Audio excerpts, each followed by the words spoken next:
Hi, and welcome to another tutorial from Worship Media Pro. Today I'm going to talk about ProPresenter 5 and media properties. I did this tutorial on ProPresenter 4. It's got awesome capabilities in it, and in fact it should be called Awesome Media Properties. They've taken it a step further. They've added a lot more controls to it, and really this can take a background, a single background, and turn it into 50 backgrounds. You could take a single background and you can use that same background for different moods of a song. As an example, a very deep, moving song might have a different look to that background. The same background, you can change that look to be more of an uplifting, exciting song. So you get the idea. You can take this and modify it to your needs utilizing a single background. So you can take your collection that exists today and really expand on it. All right, so the first one I'm going to work on is a nature kind of scene of a background. And the next one I'm going to work on is more of an abstract background. So this nature one, we can still do a lot of changes. Now, out of the gate, this looks great, just by default. It's got a little blurring in it. It's got some filtering, subtle light, sparkles, all that kind of good stuff. But we could do even much more with it.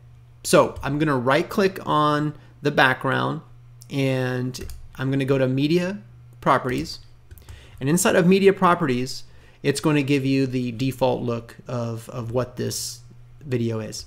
Now I can scrub the video and I can take a look at basically for any anomalies, anything that might happen, black streaks in it or whatever it might be. Motion loops, you're not going to have that problem. But for a mini movie, this is essential because you can scrub to the title. Let's say the title's not in the beginning. Let's say it's just black and it fades to the title. Well, you can scrub to that title and then you can set your thumbnail. So it'll make more sense to you when you look at that mini movie because the title will be there at that point or some point in the movie that'll make sense to you. Now, another thing that's important here is information, especially the duration. Again, being a loop doesn't matter, 24 seconds. But a movie, it will matter because it'll help you with building your schedule. If I click on gear, I could do some pretty creative things. One of them is scale to fit. Now this would be important if you're utilizing a 16:9 screen, a widescreen, but the mini movie you're playing, as an example, is a 4:3 aspect ratio, the standard definition.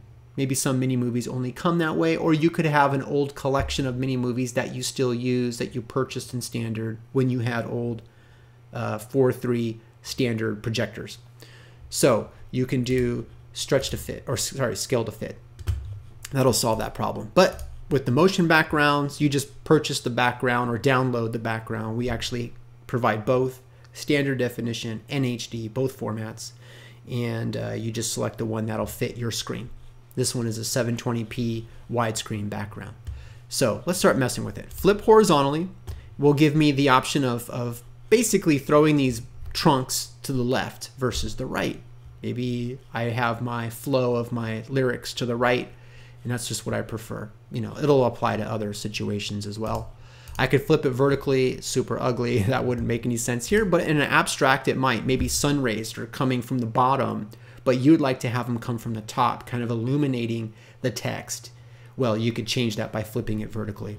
Play rate is a way to just essentially bump up the power or the playback of the background. So you notice here the dust particles. You maybe can't see it in the tutorial, but the dust particles are moving very fast at this point. The light is oscillating a lot, so it probably won't look good in this situation. Keep it at about 100. Really, that's what this was tailored for, is that particular rate. Now, the cool thing is the controls of the colors. This is really neat, and the blurring effect. So I'm going to select color filter as my example here, and blue actually kind of looks neat, but I can mess around with it. So I'm going to drag my little color wheel around here, and I'm going to select something that's a little bit cooler. Looks kind of like a cold morning or a sunset that's coming, and I can make it even more of a blue. I can pull it in a little bit. There we go, make it more of a gray blue. Okay, keep it like that. That looks kind of neat. Well, we can take it a little bit farther. I'm going to do some saturation So I'm going to start to make the grain and the wood pop out a little bit more. Again, making it even cooler. Actually looks really cold now, like a very cold morning. And I can do some contrast to really make it look like morning or evening. Now it's making it very dark in the woods, but yet the sun's coming through and it's hitting this log right here and the particles are coming down. And I can even make it darker if I wanted to. Make it more like a very, very dark evening. So that looks kind of sad. I wouldn't do that. All right, put it back in the middle. And there you go. So now notice something. It's actually not set to the new format here, the new creation of this background. So I would just set my thumbnail, but I'm not going to do that yet. I'm actually going to remove that effect, the color overlay, and I'm going to mess with my saturation and my contrast, and then I'm going to mess around with hue. I'm going to kind of bring that out. There we go. That's kind of cool.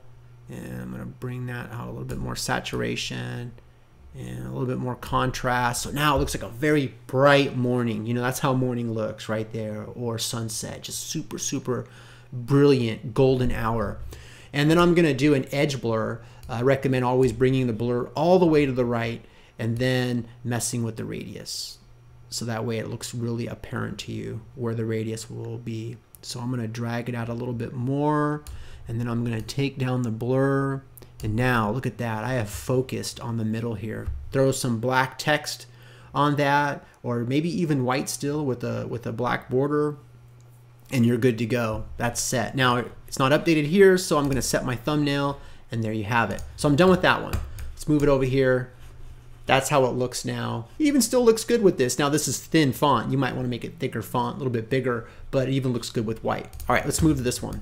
So you get the idea. I'm just going to move really fast through this guy just for time. I don't want to waste everybody's time here. I can make the blue a lot bluer.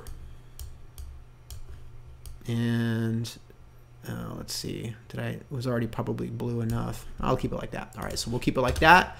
I'm going to do a little edge blur as well on this guy. I'm going to pull in the, maybe not make it as blurry. And I'm also going to do some saturation, some contrast, and there you go. I like that. Let's just keep it like that. Notice how, look at the difference. I mean, look at how blue that is to that. This is nice, but it's kind of, you know, washed out a little bit, and I want to make it more deep. Maybe this is a very deep song, or just the mood of that song is different.